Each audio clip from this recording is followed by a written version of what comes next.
Voces de la Nación, el podcast, tercera temporada.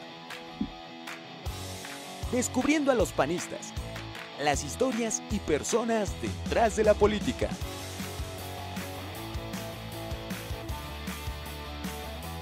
Conoce más de las personalidades panistas junto a Jerry. Música, series, cine, deportes, historia y mucho más. Todos los miércoles a las 7 p.m. por Facebook Live. Escúchanos también por Spotify, Apple Podcasts y Amazon Music. ¡Bienvenidos! ¡Comenzamos!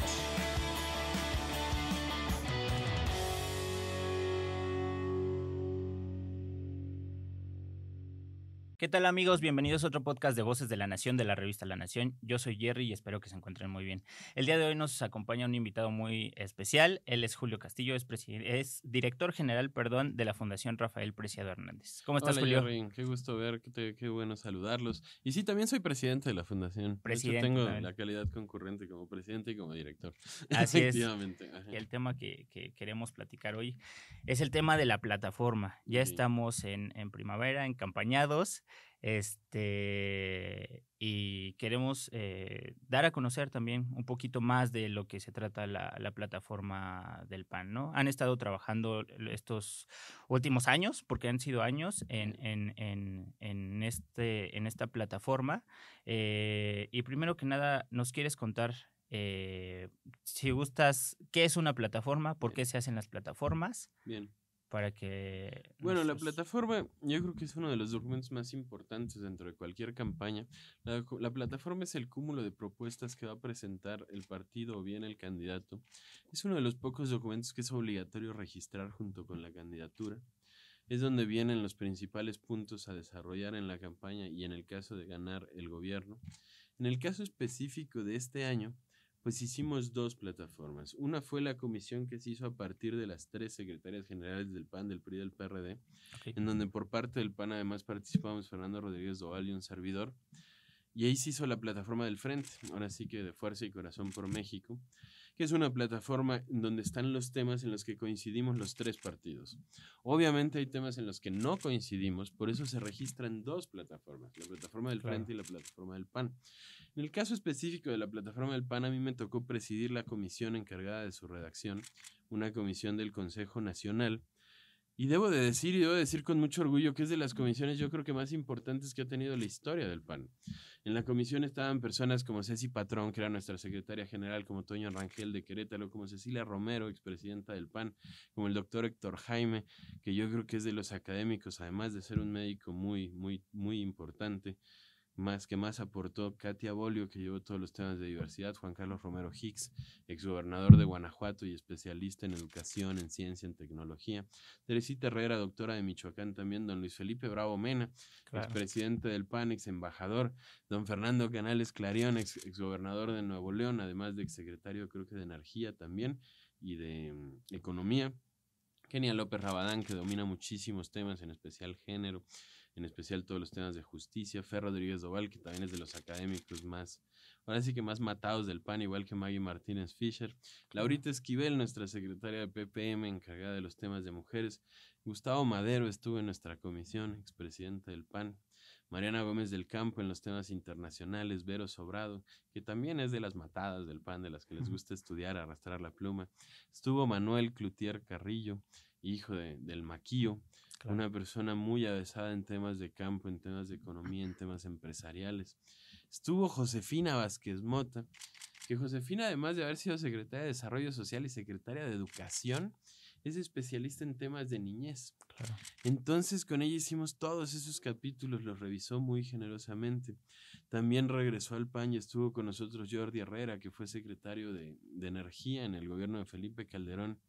También él contribuyó mucho a su parte de la plataforma, es muy profunda en los temas energéticos. Estuvo María Isabel Ortiz Mantilla Marisa, de Guanajuato, ahorita de hecho es candidata a diputada. Ella era la secretaria de Medio Ambiente en Guanajuato. Estuvo Jorge Lara, que yo creo que es el mejor abogado que tiene el PAN, temas de justicia, temas de Estado, todos esos temas que son muy importantes. Estuvo Rosa María González Azcárraga de Tamaulipas, que ella también está muy metida, de hecho era presidenta de la Comisión de Migración en la Cámara de Diputados. La migración es uno de los temas más complejos que hay en la actualidad. Quizás el más insoluble para todo el mundo, el que no han encontrado una solución en los países más avanzados. Claro. Estuvo José Luis Luege, especialista en agua, especialista en medio ambiente. Fue el de Conagua, fue el secretario de Medio Ambiente. Estuvo María Teresa Gómez Montt, que también es una panista súper avesada. Es la mejor biógrafa y investigadora de don Manuel Gómez Morín, por cierto. Sí. Además es especialista en temas de innovación, de infraestructura. Son los que le hicieron crecer dentro del partido. Y también estuvo Paulo Gonzalo Martínez, diputado de Aguascalientes, especialista en campo. Entonces la plataforma del PAN, la verdad, aunque suene sangrón que le diga, es la plataforma más profesional que ha tenido el PAN en su historia, la más profunda, la más desarrollada. Son 6 ejes, tiene 33 temas, más de 1,000 propuestas. Se hizo en 23 foros en 15 estados de la República. Hubo más de 25 mesas de trabajo con especialistas, con expertos, y además estatutariamente estábamos obligados a consultarla con la militancia. Entonces, en 214 sesiones de comités directivos municipales se abrió el debate, se abrió la consulta, además de una página de internet en donde se recopilaron más de 1,000 propuestas adicionales. Algunas quedaron, otras no, dependiendo de la función. También hay que decirlo, hay temas muy repetitivos, hay temas que salieron en todos los foros, hay temas que nos pusieron mucho en la página de internet. Por ejemplo, educación financiera y salud mental. Son 2 temas que no había foro que no salieran. Claro. Todo el tiempo los pidieron y obviamente vienen. Y ese fue el proceso de construcción de la plataforma. En medio año nos aventamos la gira por 23 estados, no, por 15 estados en 23 foros, y logramos hacer un documento sumamente profesional que además se presentó en 3 formatos distintos. El primero es el que tienes ahí, que es el que publicó La Nación, que es un resumen bastante profesional, bastante bien hecho.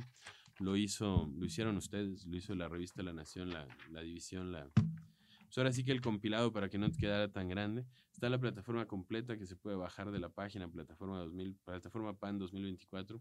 ¿La podemos poner? Viene ahí también. Sí, claro, ahorita. Y también hicimos una versión portátil para los candidatos federales, en donde están los 33 temas cada uno en una tarjeta y vienen las principales propuestas de cada tema y atrás vienen los principales datos por tema. ¿Por qué? Porque no te sirve de nada hablar de una propuesta si no la pones en un contexto, si no la pones en una coyuntura. Claro. ¿Para qué proponemos que haya más seguridad? Pues porque hay 180,000 muertos, porque tenemos el récord de homicidios en todos los gobiernos de la historia de México.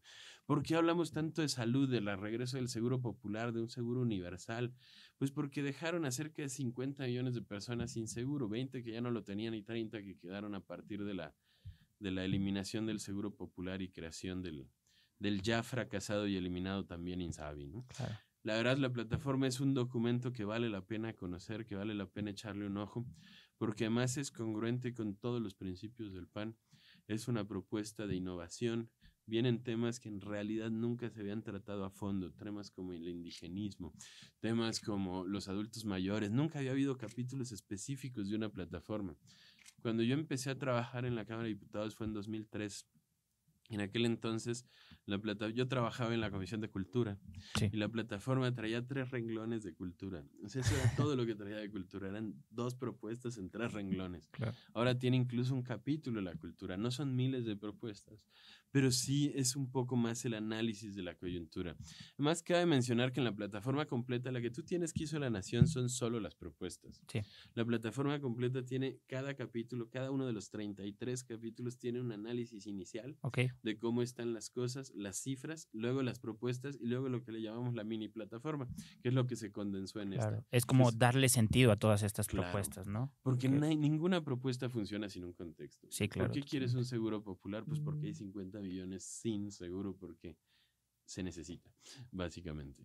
Julio, a comparación, bueno, lo estoy pensando ahorita, a comparación del plan de gobierno, la plataforma es algo mucho más, la plataforma del PAN, a comparación del plan de gobierno del gobierno actual, obviamente no tiene punto de comparación. Me atrevo a decir que es la plataforma más completa que hay en el país, de los partidos. Sí, pero también quiero enfatizar el punto en el que existen 2 plataformas. ¿Por qué existen 2 plataformas? Una de la Alianza y una del PAN. Y creo que hay muchos mitos acerca de esto. La gente se pregunta por qué hicimos la Alianza desde un principio.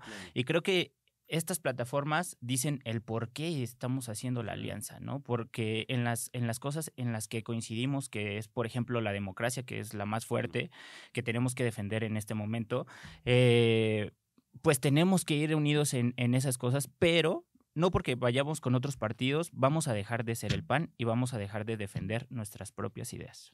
Es muy, muy importante el tema que dices, y si me permites extenderme un poco. Adelante, adelante. Ya lo tendrás que editar después. No te preocupes. Que sale y que no. A ver, de entrada, hay que entender por qué podemos hacer una alianza. Hay que entender qué es lo que une al PAN, al PRI y al PRD en una sola propuesta, que es la plataforma de alianza. Algo que es importante dejar claro es que ninguna propuesta de la plataforma de alianza, ninguna, va en contra de los principios y valores del PAN. No viene un tema como de aborto, no viene un tema no viene ningún tema que no sea incómodo. Claro. Ahora sí que en un ejercicio de conjunto, solo en lo que los tres coincidíamos estuvo. Y hubo muchísimos temas censurados, ya sea por el PRI, ya sea por el PRD, o sea por nosotros. Entonces es una plataforma cómoda para los tres partidos en el aspecto de que solo está lo que nos une. ¿Por qué hay una plataforma del PAN? Porque además se tiene que registrar la del PAN. Tú mencionabas el plan de gobierno del actual gobierno. Eso Ni siquiera es un plan. No hay un plan de gobierno, hay un plan nacional de desarrollo, sí, que en realidad es como una serie de metas. El finado, descanse en paz, Carlos Ursúa hizo un buen plan de desarrollo de inicio, pero fue censurado e hicieron otro, que fue el que se presentó y se aprobó, que en realidad es una cosa más llevada al romanticismo, claro, que a la cuestión práctica. Ahora, también se registra un plan de gobierno. El plan de gobierno que registró Xóchitl es el que se hizo a partir de las mesas de Enrique de la Madrid, que es otra cosa, ¿no? Es otra cosa más ejecutiva. La plataforma legislativa es del PAN, porque esta la va a defender el PAN desde la Cámara de Diputados y del Senado, gane quien gane, quede como quede. Este es nuestro credo. Claro. Esto es lo que vamos a defender.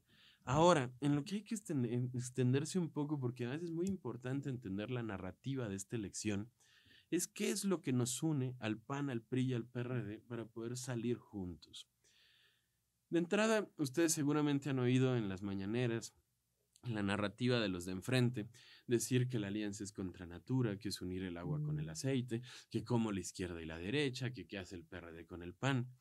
Y es que en realidad están fallando en las categorías básicas. Claro. Para empezar, el país, el mundo no se divide en izquierda y derecha y nunca ha sido así. Claro. Todo el mundo quiere casar estas categorías como las únicas categorías, pero eso es falso. Estas categorías nacieron en 1789 a partir de la Revolución Francesa, cuando unos se sentaron de un lado y otros del otro, y ahí nació la izquierda y la derecha. Claro, es como decir es blanco-negro, ¿no? Claro. Pues hay grises, hay una escala de grises. Gama completa. ¿Cómo se divide realmente el mundo? El mundo se divide en dos grandes grupos, pero de un lado tenemos a los que quieren un gobierno grande, que quieren un gobierno empresario, que quieren un gobierno que haga todo. Y en otro estamos los que queremos reivindicar a la persona frente al Estado. Claro. Cada uno de estos dos lados tiene una izquierda y una derecha. Los que quieren un gobierno grande, ¿cuál es la izquierda? Pues es lo que se llama socialismo, es lo que se llama comunismo. ¿Te acuerdas de estas imágenes del gobierno que producía aviones, que hacía cosas? Eso es un gobierno grande. La derecha de este lado se llama fascismo, o se llama nacionalsocialismo o nazismo, que es de donde vienen.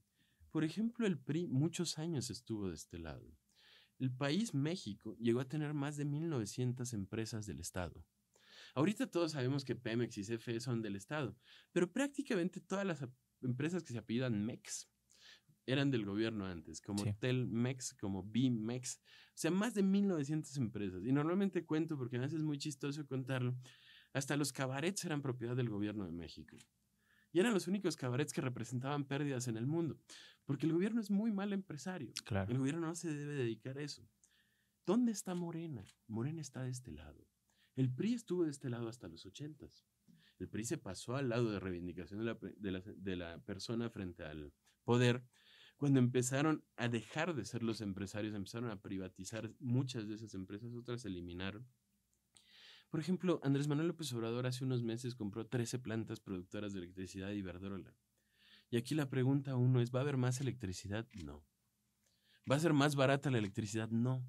Entonces, ¿para qué las compró? Para tener un gobierno empresario, para ser dueño de eso.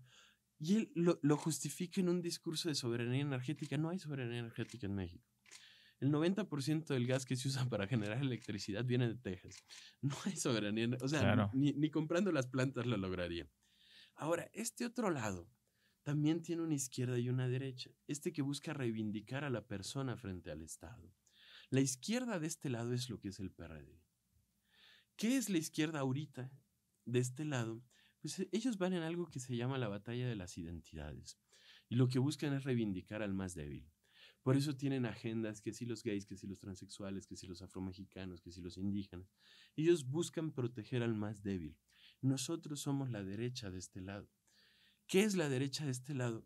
Quien busca una sociedad con ciertos valores. Claro. ¿Cuáles son esos valores? Vida, familia, libertad, democracia, dignidad. Todo eso que siempre hemos hablado. ¿Qué nos une a los tres partidos para poder hacer una alianza? Pues nos unen precisamente esos valores. El PAN en su mejor año, que fue el 2006, tuvo 204 diputados. Nosotros jamás hemos tenido mayoría. Si construimos la democracia y un INE autónomo, fue gracias a los votos del PRI y del PRD con nosotros. Si construimos la transparencia, fue gracias a los votos del PRI y PRD con nosotros. Y así nos podemos ir con todo. La reforma energética, la reforma educativa de los tiempos de Peña Nieto, el Instituto Nacional de las Mujeres en los tiempos de Fox, todo lo construimos juntos. Y estos valores que nos unen, que es división de poderes, democracia, libertad, justicia, es lo que está en juego ahorita. Y por eso nos aliamos.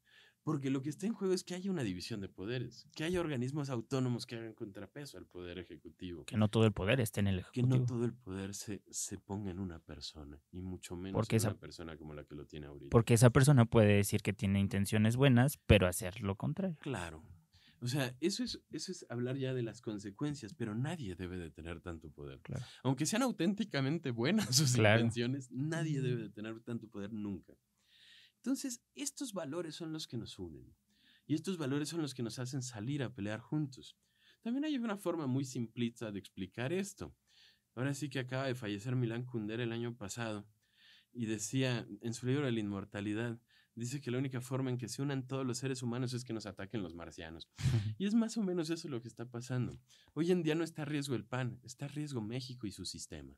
Claro. El sistema que construimos en 85 años casi de luchar por él, en 85 años de luchar por derechos, de luchar por libertades. Eso es lo que está en riesgo.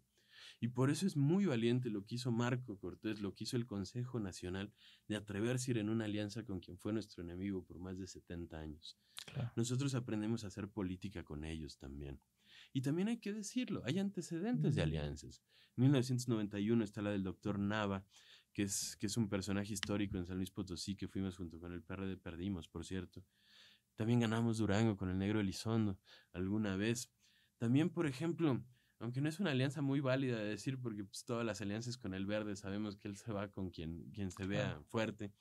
Y pues el 2000 lo ganamos en alianza con el Verde, con Vicente Fox.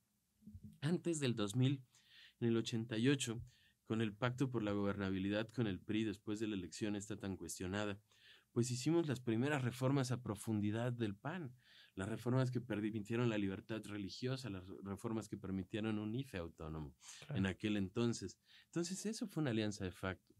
A mi papá y a Diego Fernández de Ceballos le decían peyorativamente las ardillas porque se las vivían en los pinos. Si ellos se metían a los pinos era para poder hacer estas reformas y así cambiaron la libertad. Tan es así que la primera elección competitiva real en México fue en el 94. Fue la primera vez que hubo un instituto más autónomo. Fue la primera vez que hubo un debate. Bueno, 94 le podrías dedicar un programa a ese año porque es realmente un año que marcó a México. Pues es el asesinato de Colosio, el primer debate, Marcos, el ZLN, pasaron muchas cosas.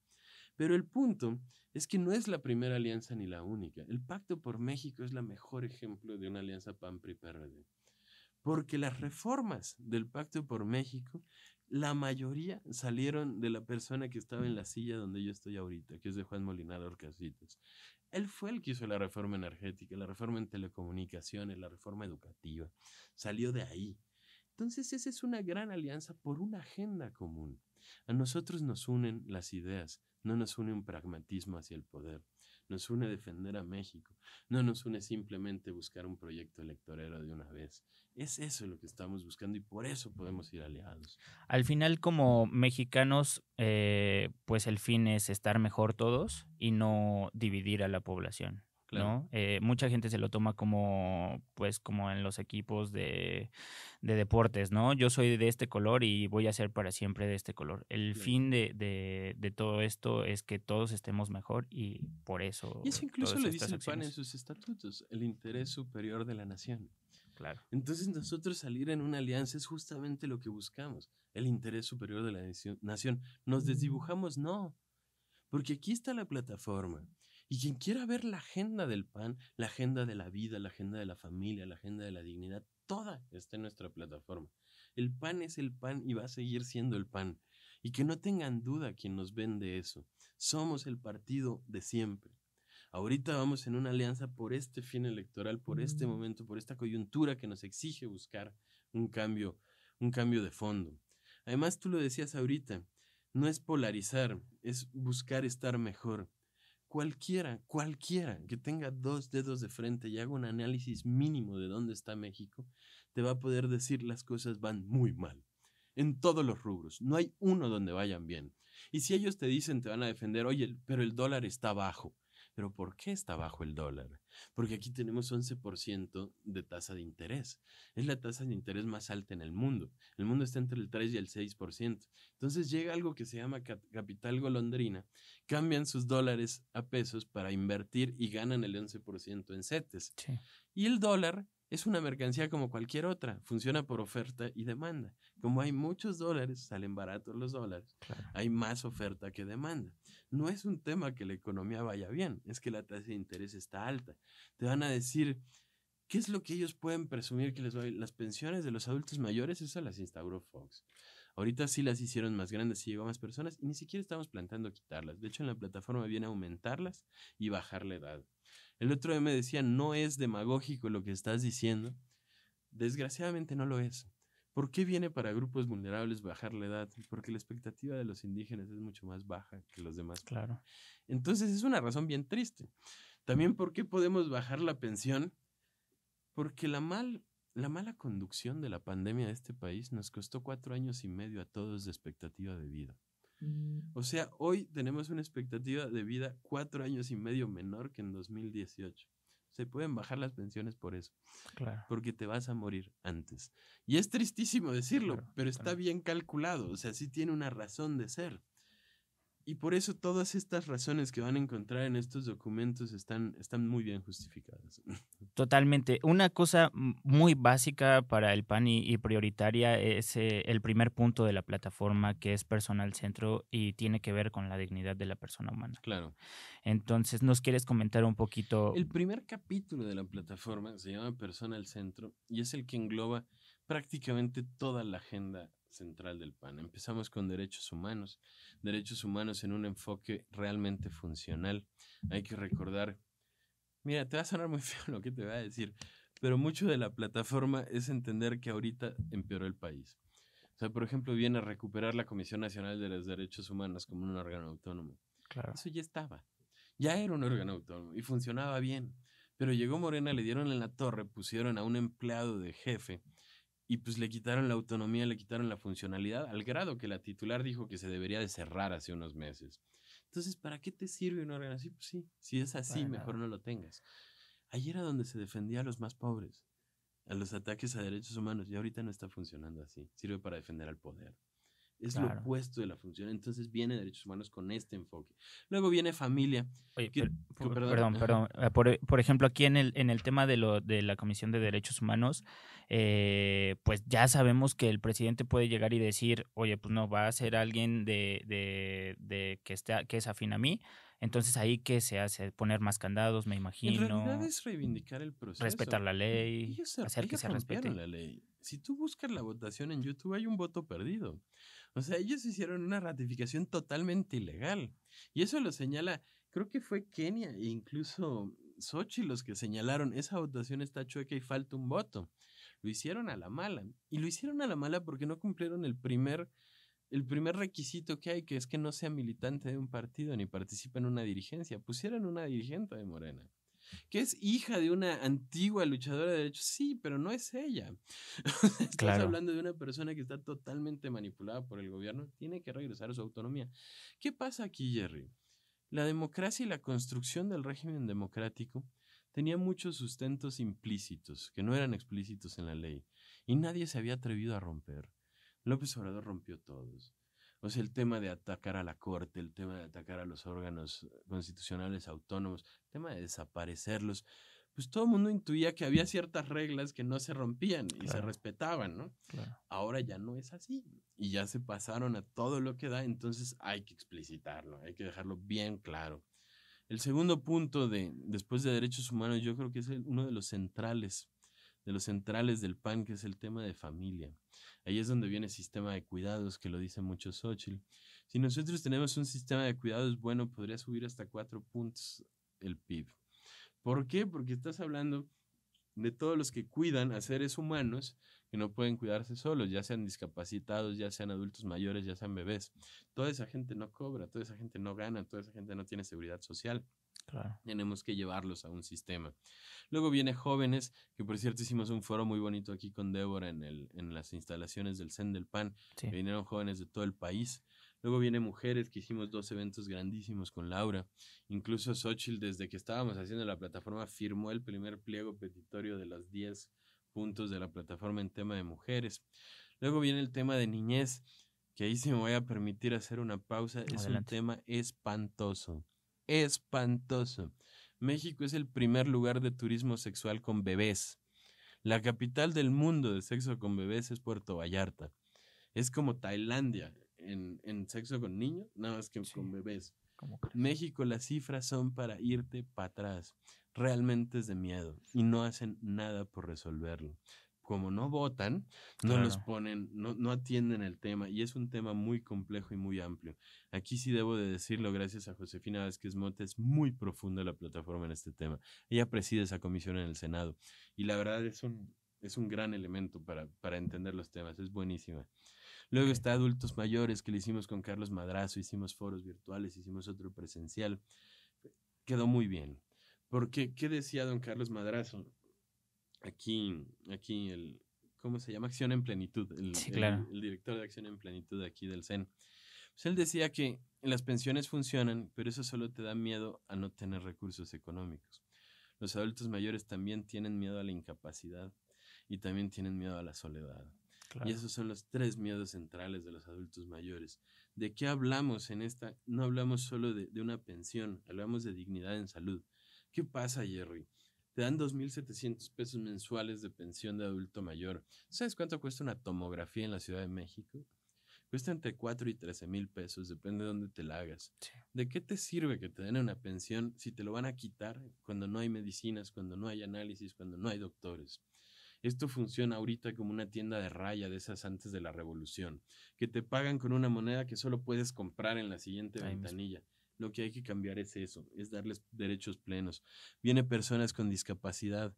Tuvimos un foro en Aguascalientes con Liz Martínez, nuestra presidenta del PAN en la capital de Aguascalientes, que es una chava que tuvo un accidente muy fuerte hace unos años en carretera y quedó discapacitada. Hizo un foro realmente precioso con personas de discapacidad motriz, de debilidad visual, auditiva. Es uno de los que más me impresionó estar ahí. La verdad es un tema de esos que duele cuando estás ahí. Entonces abordamos todos los temas, desde la inclusión hasta el empleo, accesibilidad a salud, accesibilidad a proteger sus derechos. Luego viene pueblos y comunidades indígenas. Ese también fue crucial, la ayuda de Arturo Hernández, el director aquí del espacio para indígenas y afromexicanos. Hicimos 2 foros, uno en todo el país, uno aquí presencial, trajimos gente, ahora sí que mayablantes y otro tipo, y logramos analizar todo para dar visibilidad, para dar participación y para dar autodeterminación. Obvio, sin romper derechos humanos. Claro. Somos el PAN. A pesar de que estemos a favor de la autodeterminación de los pueblos, no podemos permitir que se vendan personas, no podemos permitir que se arreglen matrimonios. No puede ser un tema cultural eso, claro. Es un poco antes el derecho humano. Claro. Y eso es como la parte inicial, ¿no? Y esto es muy importante y hace mucho la diferencia a pues todo lo que estamos viviendo en este momento, porque en contraste cada uno de estas divisiones de las personas que vivimos en el país tiene necesidades específicas, Sí, claro. ¿no? Que no cubres nada más con darles una cuota y no hacer lo que tienes que hacer para ellos. Eso es una visión de todo el proyecto. Así es. ¿Cuál es la diferencia entre una política como las que tiene Morena y una política como las que hacía el PAN? Claro. Una política pública. El PAN cree en las políticas subsidiarias. Morena cree en las políticas clientelares. La gran diferencia es la función de los recursos. No significa que el PAN no le diera recursos a la gente.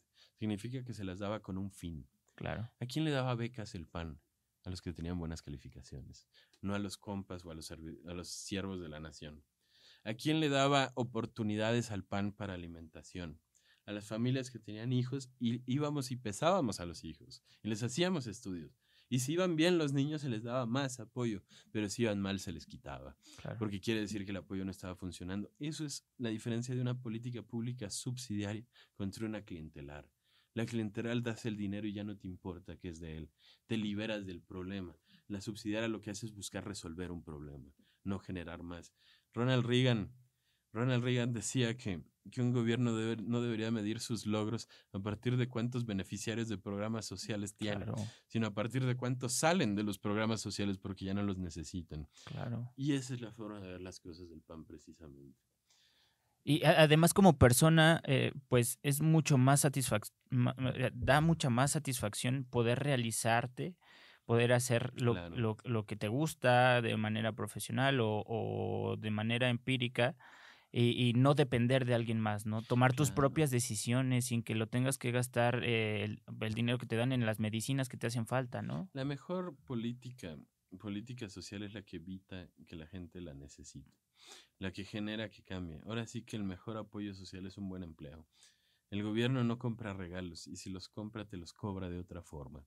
Y normalmente te los va a cobrar más caro de lo que hubiera costado si te lo comprabas tú. Lo Claro. mejor es que la gente se pueda comprar sus propias cosas, que tenga un buen empleo. Y ese es otro capítulo, que es el Claro. tema de oportunidades para todos, el tema económico, que es bien profundo también. No sé si quieras tocar el tema. Muchas personas no les gusta el PAN por la idea y es como un tabú de que no ven a las personas con diferentes ah, preferencias como personas humanas, pero creo que el centro de esto es la dignidad humana. De hecho, en la plataforma viene en el capítulo de derechos humanos. Hicimos también foros de diversidad.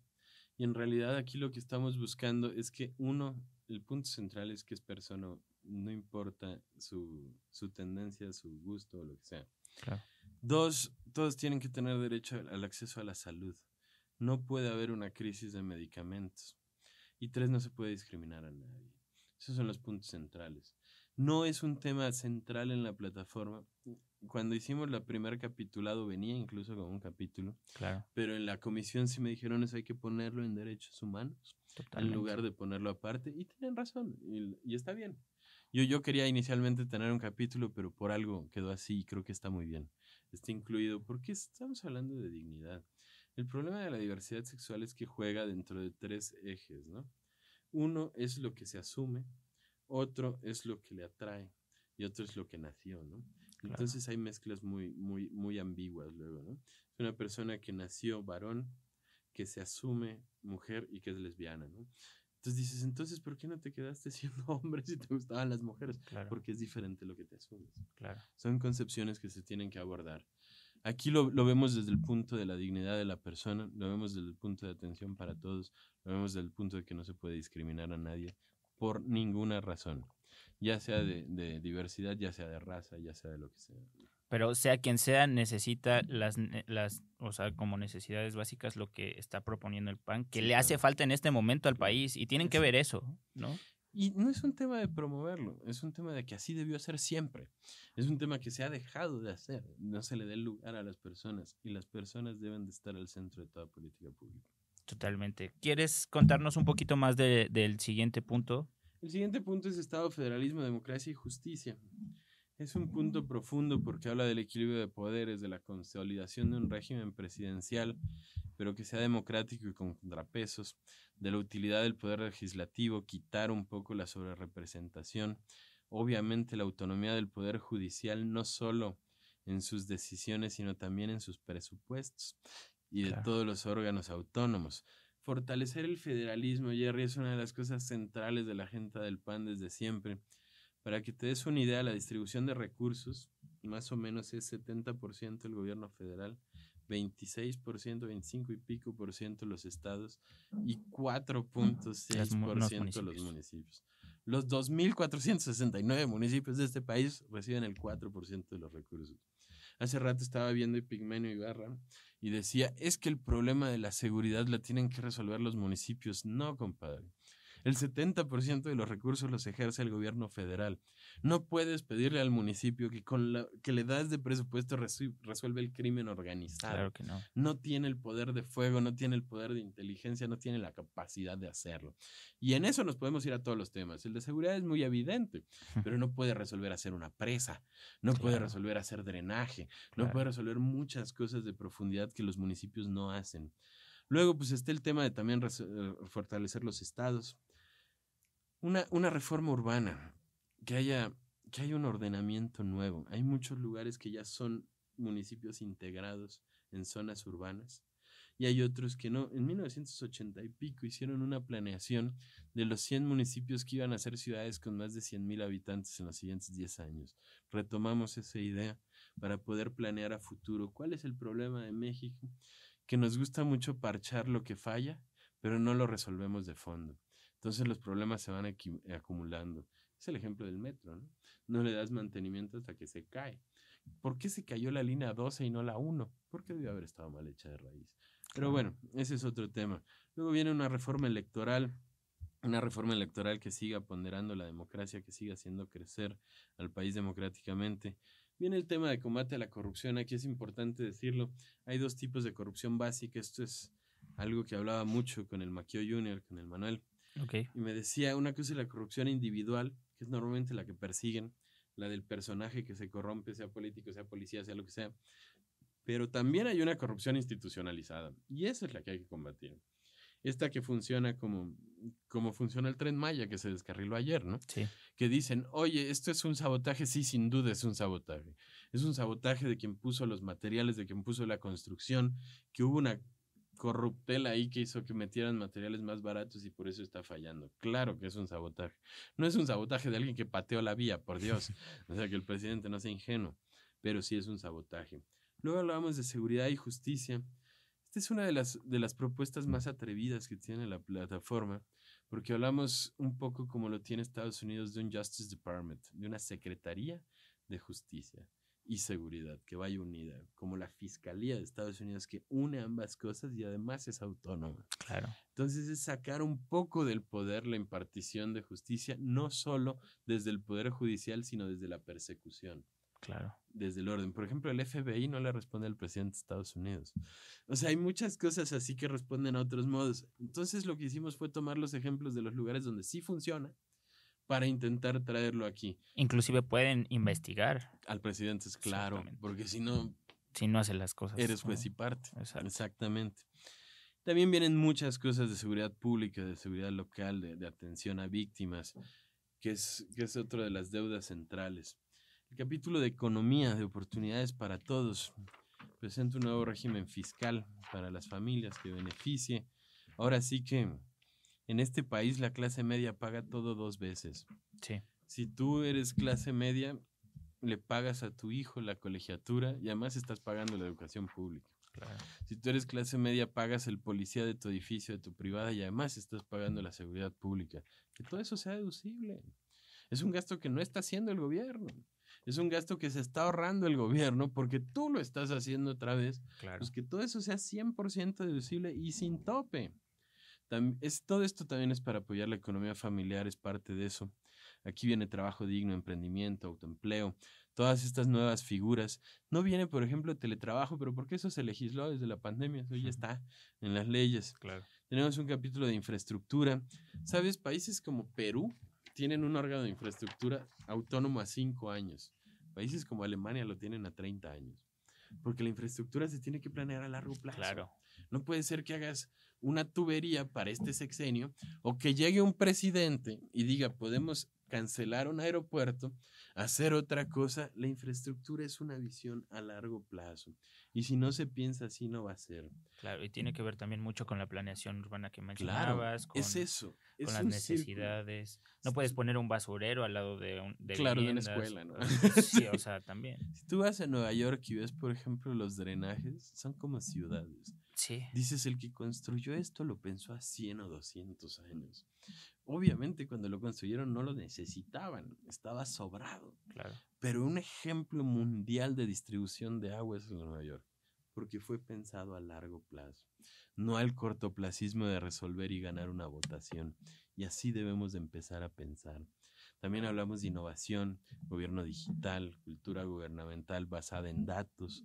Todos estos temas que alguna vez vine a platicar contigo aquí de Big Data y aplicaciones de inteligencia artificial para la Hay que la actualizarnos política. Eso es muy con buen la tema. tecnología, Ajá. sí. Luego está turismo. A ver, México, primer lugar de entrada de divisas, ahorita son las autopartes y los coches. Segundo lugar, desgraciadamente, son las remesas.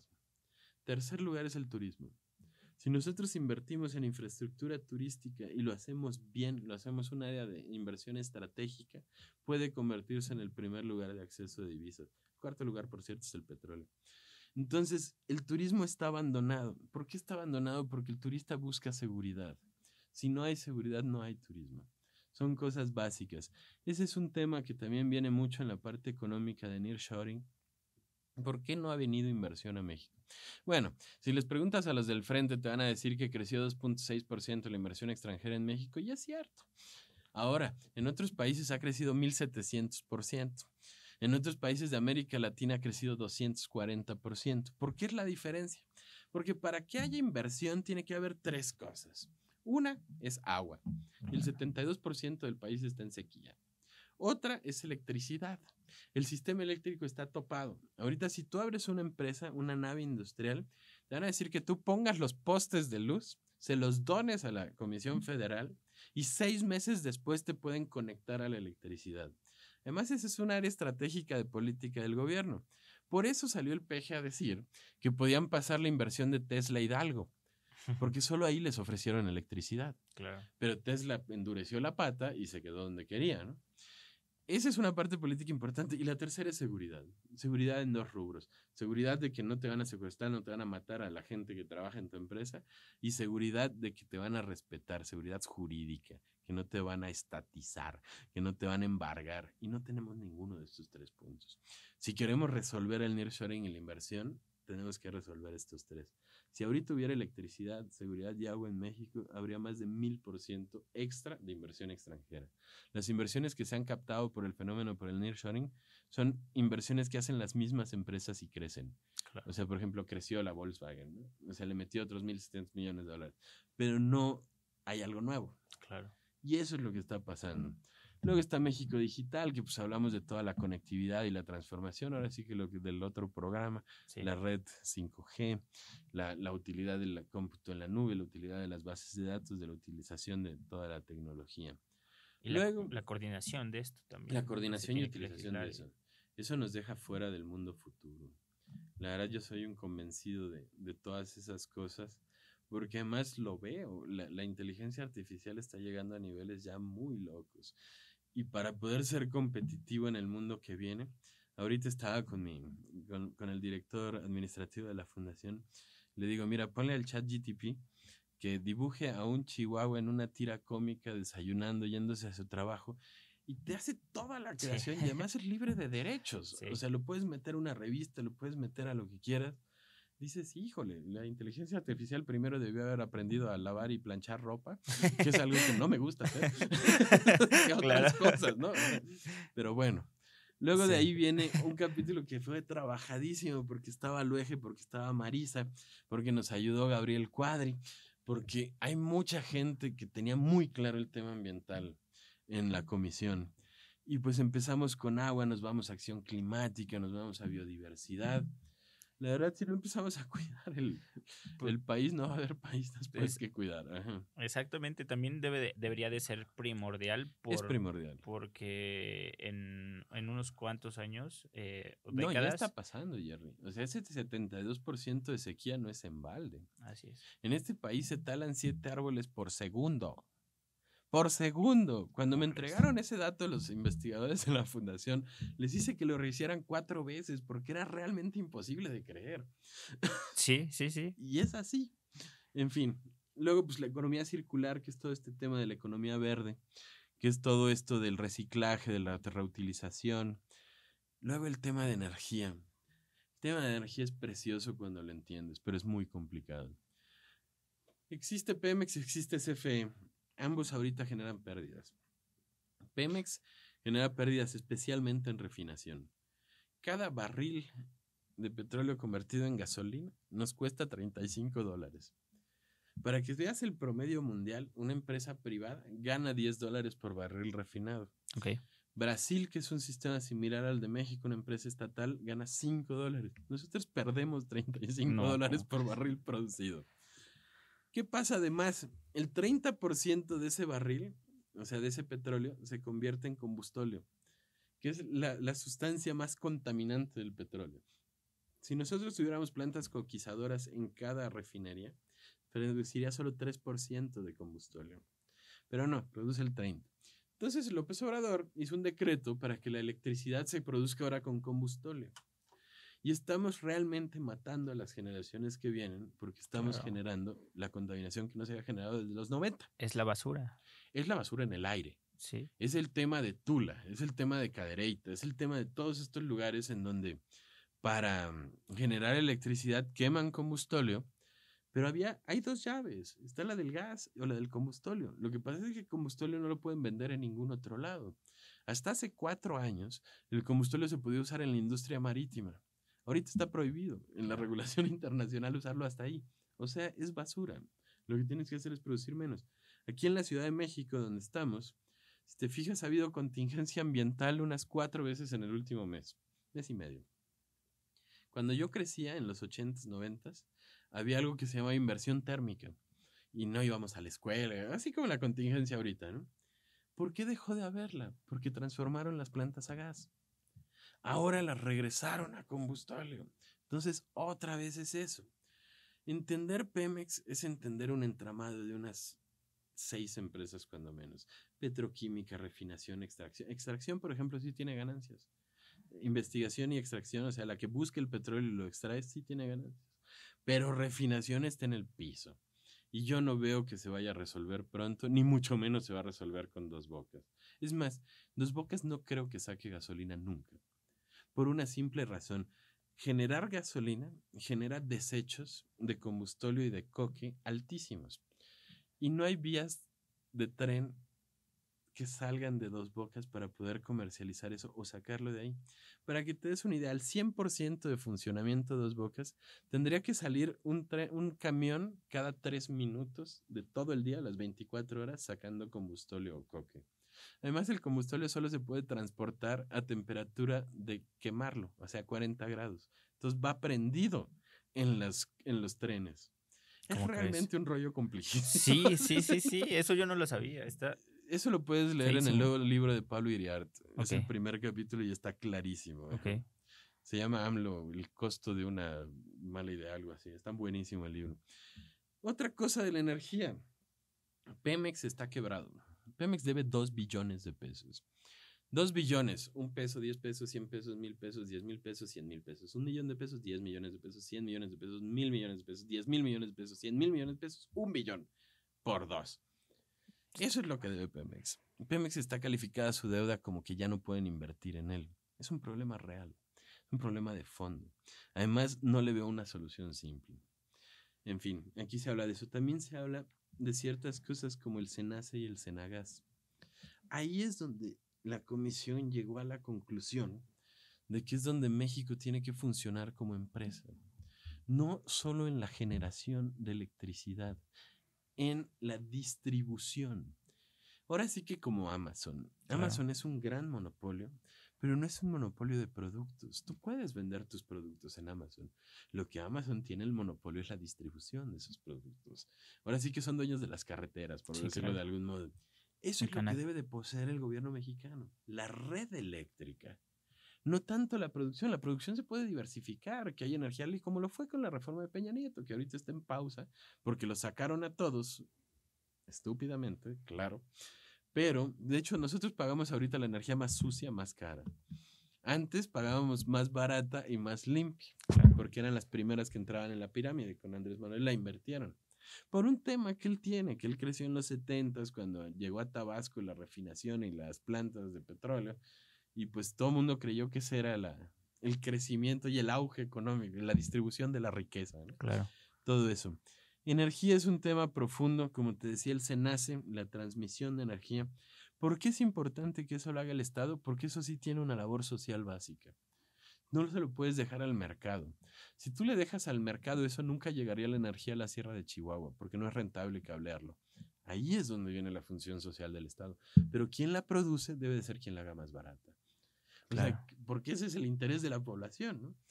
Y así está bastante largo. Por ejemplo, viene el tema de energía nuclear. Nunca había trabajado el tema de energía nuclear en una plataforma del PAN. Y es más, mi papá y don Federico Ling se posicionaron en contra de la construcción de Laguna Verde cuando le hicieron en los 80, cuando eran diputados los dos. Entonces era un tema hasta moralmente y personalmente complejo de abordar para mí. Pero si te pones a investigar, la energía nuclear produce 0 emisiones de efecto invernadero.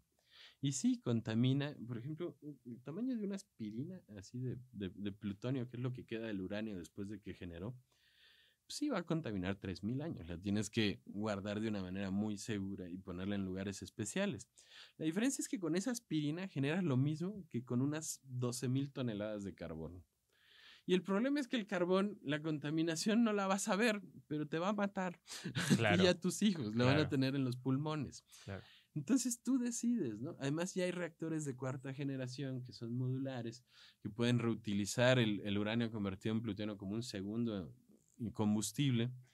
Y también hay que decirlo, las penínsulas no están conectadas a la red eléctrica. Si tú quieres resolver ese problema de fondo, puedes poner reactores de 4ª generación, que cabe mencionar que en lo que viene en la plataforma dice investigar la posibilidad, porque poner un reactor no es algo que vas a resolver en un sexenio. Sí, claro. Es algo que te lleva 10 años, sacar todos los permisos, toda la posibilidad de la construcción de la infraestructura para poder hacerlo. Totalmente. Pero además, esos reactores modulares desalinizan el agua. Entonces es una solución de fondo para Baja California Sur. Porque ahí tienen el problema de que el agua que tienen es de mar, entonces es muy caro las plantas desalinizadoras y no tienen energía. Y puede ser de doble propósito. Claro, entonces ahí ya te resuelve 2 temas. Es un tema que se tiene que discutir. Por ejemplo, fue de lo que me discutieron aquí los consejeros. Uh-huh. Y me decía uno de ellos, oye, pero ¿tú le prestarías una planta de energía nuclear a los de Morena? No.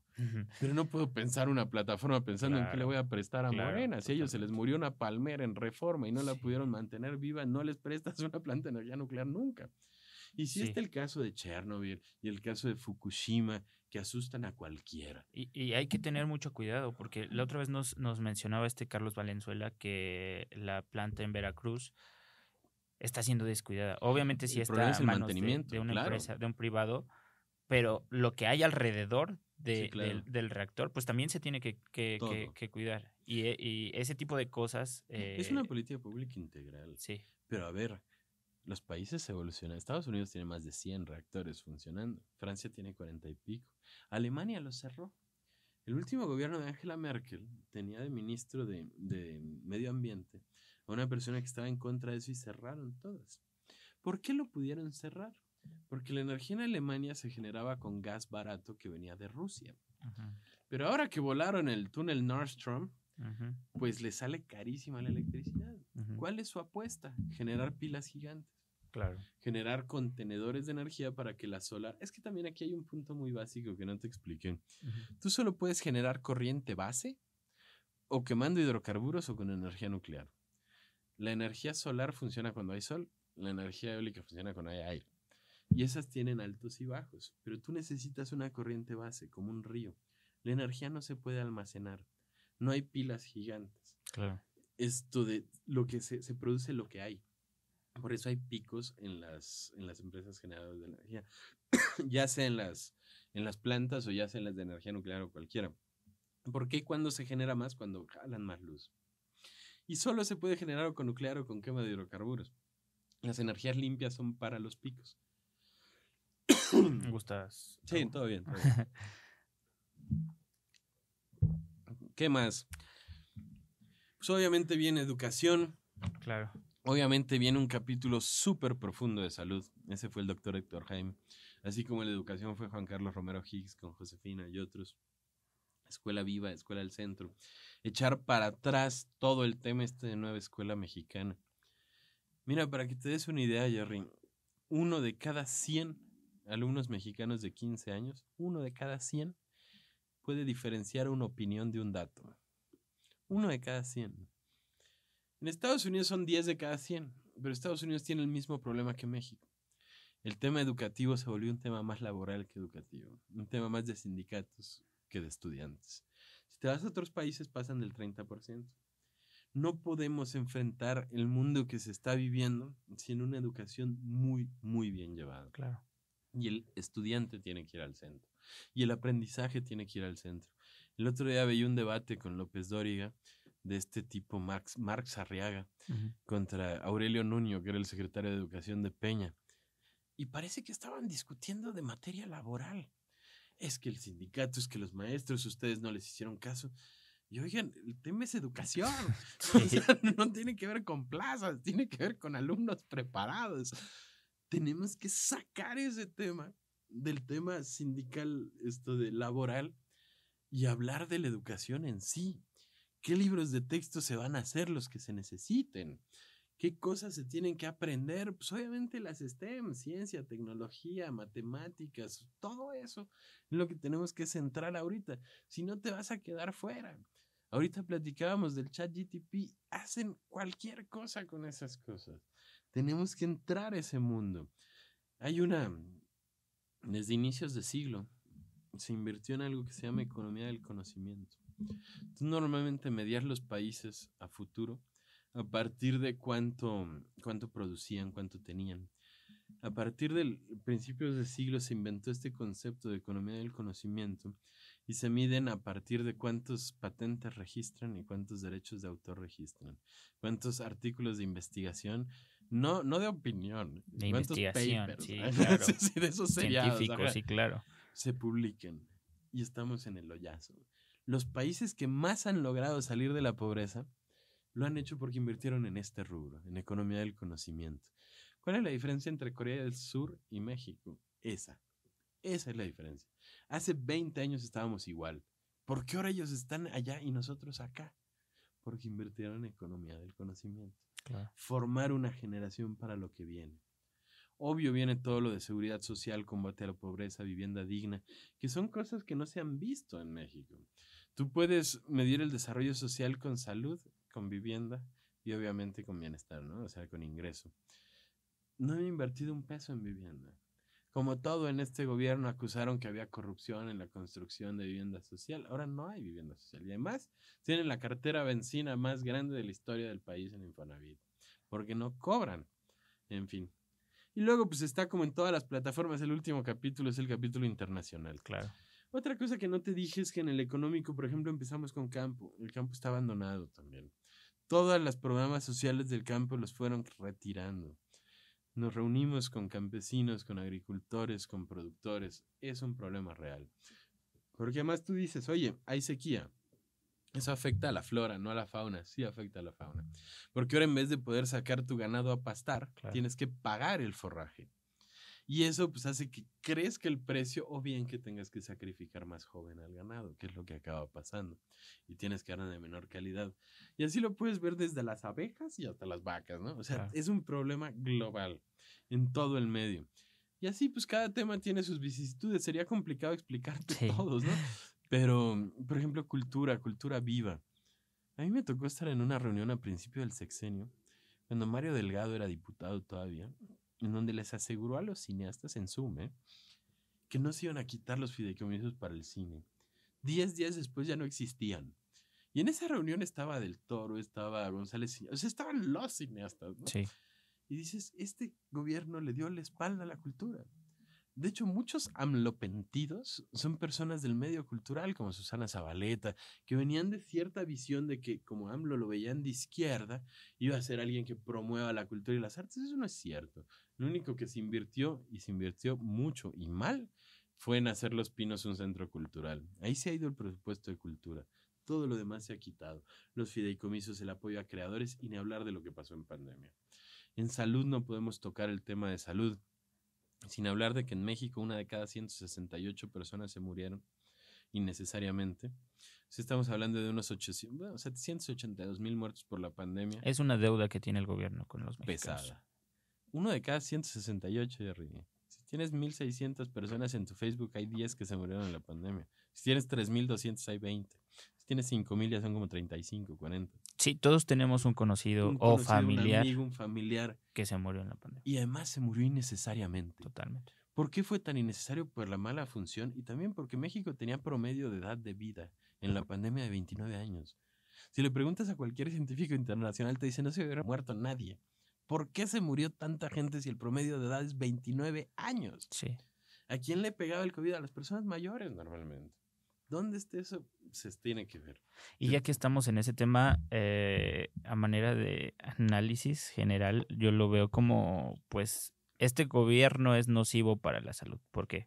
Sí. Te mata porque no hay sistema de salud. Te mata porque no hay seguridad. No hay Te mata porque no cuida el medio ambiente. En todos los aspectos en los que lo veas, este gobierno es nocivo. Es nocivo para la salud, ¿no? Y yo lo veo a comparación de esto, que también es un pilar fundamental del PAN y de esta plataforma, es que estamos a favor de la vida y de una vida digna. Estamos a favor de la vida y eso sí, lo quiero dejar bien claro para todos los que nos oigan. Estamos a favor de la vida desde la concepción. Ese es el PAN y siempre lo ha sido. El PAN está a favor de la vida en todas sus etapas, en todas sus formas. Nosotros somos los que salvaguardan esa visión. No hay un panista que no deba de pensar así. Es una parte base. Y todas las propuestas de esa plataforma van alineadas a eso. Claro. Es vida, persona, familia, comunidad originaria. Y obviamente es el centro de todo para nosotros. A mí me da mucho coraje, y esto es a tema personal, que las personas defiendan más a los toros que a la vida misma de los humanos. Sí, eso es un tema dual. Por ejemplo, los toros también es un tema que se puede debatir, pero ahorita hay más empatía por los animales callejeros, por los perros callejeros, claro, que por las personas en la calle. Claro, y es que hay que cuidarlos a todos, totalmente, porque a mí ni siquiera me gustan las corridas, ¿sabes? Claro. Ajá. Y hay que cuidar a los animales, pero primero, claro, y como centro debe de estar la vida humana. Siempre, siempre la persona. Por ejemplo, el tema de toros no viene en la plataforma, porque nosotros no abordamos ese tema, porque la verdad sí es una cuestión de libertad. Yo tampoco voy a corridas de toros, no me gustan, pero tampoco creo que se deba de prohibir lo que no me gusta a mí. Si no, se tendrán que prohibir tantas cosas. De entrada, claro, que le pongan piña a los tacos al pastor. Pero bueno, claro, no es un tema de gustos. Claro. Es un tema de un mercado, de personas que lo ven como cultura, de personas como lo entienden como parte de su vida. Claro. Y la verdad, si prohibiéramos todo lo que estamos en desacuerdo, tendrían que estar prohibidas demasiadas cosas. Claro, totalmente. Y bueno, estábamos en esta última parte de México en el mundo. Sí. México en el mundo está dividido en dos partes. La primera es sobre migración y la segunda es sobre relaciones internacionales. La migración es uno de los problemas más sensibles del mundo que además ningún país ni evolucionado ha logrado resolver. Es un tema primero de derechos humanos, reconocer que todas las personas son personas antes que nada. Es un tema de robustecer los consulados mexicanos para proteger a los mexicanos que viven en el exterior. Es un tema de poder ofrecer papeles y dignidad a las personas que vienen de paso. Es un tema de no fomentar la migración hacia México si no tienes una respuesta. Es un tema de que no se te pueden... Por cierto, hoy que estamos grabando es el aniversario de los que se murieron en la estación migratoria de Chihuahua. Claro. De los 40 y pico, estos que estaban allá. Que dices, oye, pero cuando ustedes eran gobierno mataron migrantes. Sí, pero los mató el crimen organizado. No murieron incendiados en una instalación del gobierno federal. Estamos hablando de cosas muy distintas. Y aquí es un tema de respeto a las personas y también fomentar la migración de retorno. Claro. Hay muchos protocolos que se pueden usar, hay muchas cosas que se pueden hacer, pero sobre todo evitar la migración y no solo la internacional, también la nacional. Hay una migración interna tremenda por cuestiones de seguridad pública, por cuestiones de mafiosos, de crimen organizado tomando ciudades enteras y se va la gente. Hay que cuidar esos temas. Y en el último, pues el tema de la política exterior, si hablamos de la diferencia entre tener relaciones con América del Norte, con Asia, con América Latina, cómo tenemos ahora sí que una necesidad de mundo, no solamente de globo. ¿Cuál es la diferencia entre una globalización y una mundialización? Que la globalización ha sido económica y de crimen. La mundialización tiene que ser de derechos, libertades y justicia. No solamente podemos hacer tratados para intercambiar mercancías, tenemos que hacer tratados para muchas otras cosas.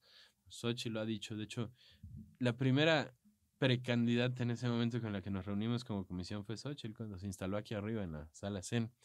Y ella decía, el tema de energía, el tema de seguridad, se tienen que ver a nivel todo América del Norte. Claro. Si no, no va a haber cómo se resuelva. Y es cierto, son zonas complementarias. No hay las fronteras que unen a los países, pues en realidad solamente los dividen en su visión, ahora sí que identitaria. Pero pues los animales deberían de poder cruzar, la electricidad debería de poder cruzar, Claro. y la seguridad debería de ser igual de un lado que de otro. Totalmente. Es un tema necesario. En este nos ayudó mucho Mariana Gómez del Campo y su gente, que es presidenta de la OTCA. Nos ayudó mucho Luis Felipe Baumena, que fue embajador. Nos ayudó mucho Cecilia Romero, que fue comisionada de migración. Entonces tenemos una plataforma muy fuerte en temas. Totalmente, Julio. Llevamos, déjame decirte, 1 hora y cuarto y pues bueno, Es que esta... sí es un tema, la Sí, verdad. sí, sí. Vas a tener que acortarlo. No te preocupes. Justamente voy a eso. Y más que un resumen, fue una síntesis de Claro. la plataforma que En algunos de sus se temas, porque hay realizó. muchísimo más. Yo sí les invito a que la vean, a que la ojeen. Y si son candidatos, pues a que tengan sus tarjetitas para que puedan responder a cualquier problema. Si se fijan, yo ya medio me la sé de memoria, por eso puedo hablar con tanta fluidez de datos y de propuestas. Claro. Pero sí es un tema de que no es la primera vez que me enfrento a este tipo de foros o de entrevistas. ¿Sabes? Exacto. Si son candidatos, vean sus Ya tarjetitas. las debieron haber recibido sí todos los están federales y diputados locales también les mandamos. muy padres esas tarjetitas, muy innovamos. bien sintetizadas. Este es trabajo de la Fundación Rafael Preciado. Obviamente yo doy la Presúmenoslas. cara aquí como director de la fundación Sí. y como presidente de la comisión, pero este es un trabajo de muchísima gente. Totalmente. En Sonora tuvimos un foro precioso de nearshoring, en Veracruz tuvimos el de energía nuclear, tuvimos un chorro de eventos distintos, el de pueblos indígenas. Aquí en la Ciudad de México tuvimos una economía con empresarios, tuvimos visitas con todos los temas, mujeres, esto de fiscal, seguridad. Aquí incluso tuvimos un foro sobre el metro con la gente del PAN de la Ciudad de México. Sobre migrantes tuvimos 2 foros internacionales que organizó Osvaldo con migrantes. Padrísimo. De salud hicimos 2 foros en Guanajuato, donde analizamos los sistemas de salud locales, cuáles funcionan, cuáles no, por qué.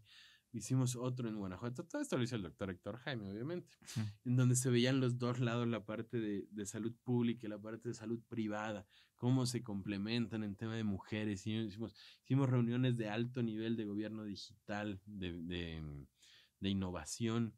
Tuvimos hasta foro con gente de videojuegos aquí arriba. Tuvimos que hacer muchas cosas para tener una propuesta además sustentada en cosas reales y que sean posibles, que sea plausible hacer. Ahora sí que cuando tienes mucho tiempo aquí en política, como algunos de nosotros, soy más dado a creer en lo imposible que en lo improbable, ¿no? Claro. Entonces hay que hacer cosas que sean posibles y que sean probables. No solo que sean ideas al aire, como resultaron todas las propuestas de campaña de López Obrador. Cosas que sean posibles y probables. Pues ahí está. Y pues bueno, como ejercicio, esperemos que les haya gustado esta síntesis de la plataforma. Si no, aquí les vamos a poner la dirección de la dirección página, web. que es plataforma PAM2024.mx. También si quieren bajarla, está en la página, está la plataforma completa con análisis, con propuestas. Está la de La Nación, que son las puras propuestas. En las revistas. Está la mini plataforma, que son solo las 5 propuestas principales por cada uno de los 33 temas. Claro. Están las tarjetas. La verdad, la idea, yo fui asesor muchos años en la Cámara de Diputados y en la Cámara de Senadores de ser asesor en la Comisión de Cultura, de ser coordinador de asesores, me tocó hacer todo el caminito. La idea de todas estas cosas y de todo lo que hace hoy la fundación es que sea útil para el político que toma decisiones, que sea útil para el que va a debatir, que sea útil para el que va a enfrentar una entrevista, que sea útil para el país. Y para informar a la sociedad. Claro, y para informar a la sociedad. Que si tienen dudas o algo, pues cualquier cosa estamos buscar a sus órdenes. Las redes de la fundación las puedes subir aquí. Claro, ahí, me harías el favor ahí de ponerlas en back. Y estamos a sus órdenes. Vamos bien. Yo creo que va a salir muy bien esta elección. Veo a Xóchitl creciendo, veo a Xóchitl contenta, veo a los otros preocupados, veo a los otros, pues ahora sí que aunque suene feo decirlo, pero a mentadas de madre en todas las entrevistas, en todos los foros hablando de Xóchitl. Ahora sí que ya tenemos la narrativa en la bolsa. Ahora hay que llevarlos a votar. Hay que ganar la elección. Vamos a ganar claro el 2 de junio. Julio, muchas gracias por estar aquí, gracias por tu tiempo y pues siempre gracias por darnos la oportunidad de poder entrevistarte en estos muchas gracias, Jerry, a ti y a todo el equipo de La Nación aquí presente y a los que no están también. Y evidentemente gracias a ustedes que nos ven. Y pues una vez más reitero que estamos a sus órdenes en la Fundación Rafael Preciado. Bueno, amigos, muchas gracias por vernos y escucharnos. Nos vemos en el siguiente podcast de Voces de la Nación de la revista La Nación. Hasta la próxima. No olvides escuchar el próximo episodio. ¡Hasta la próxima!